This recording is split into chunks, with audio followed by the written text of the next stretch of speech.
Então, vocês vão começar a desenvolver as redes sociais de vocês. E paralelo a isso, vocês vão começar a pensar em atividades que caibam melhor nesse contexto do digital. E aí é que a gente entra na questão da brincadeira, das histórias, da música. O que seria uma atividade individual, uma atividade em roda, uma atividade que a gente faz no presencial? E o que seria uma atividade que é distanciada, que é de palco e plateia, que é de resposta coletiva, por exemplo? Vamos pensar em cada uma delas?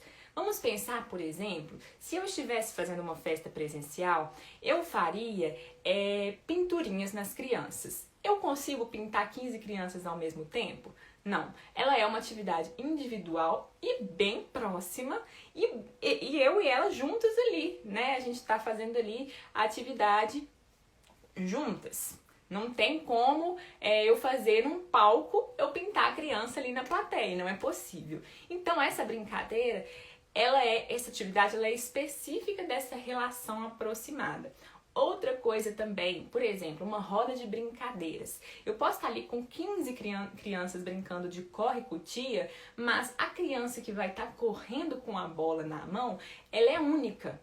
Eu não consigo de um palco brincar com 1000 crianças, aliás, né? É possível, mas é difícil, né, de fazer essa relação acontecer nesse tipo de atividade, porque ela tem uma resposta individual, mesmo que dentro de uma brincadeira coletiva. Ela tem uma resposta aproximada, tem que estar perto ali das crianças para organizar essa brincadeira, muito provavelmente. Então, esse é um tipo de brincadeira.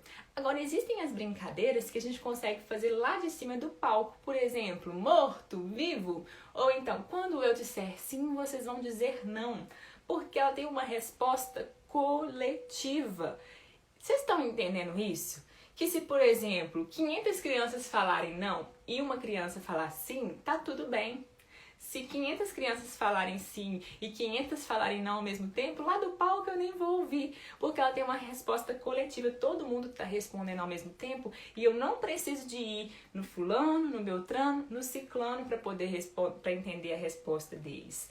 Então, quando a gente começa a entender e se abrir para essas atividades que elas acontecem na relação de palco e plateia, na relação de resposta coletiva, eu começo a perceber que essas são as atividades ideais para eu criar espetáculos, por exemplo, e para eu fazer aqui lives, para eu fazer vídeos, né? É lógico que você pode usar a sua santa criatividade, né? Uma das habilidades mais importantes do brincante é fazer o impossível ser possível. Você pode fazer as crianças brincarem de batata quente com cada uma em sua casa, é possível. Se você tem criatividade, eu não vou duvidar que você é capaz de fazer isso. Mas eu gostaria que você pensasse, em termos de estudo, a diferença entre essas brincadeiras, para que você começasse a criar um cronograma de atividades que você poderia fazer em uma live, por exemplo.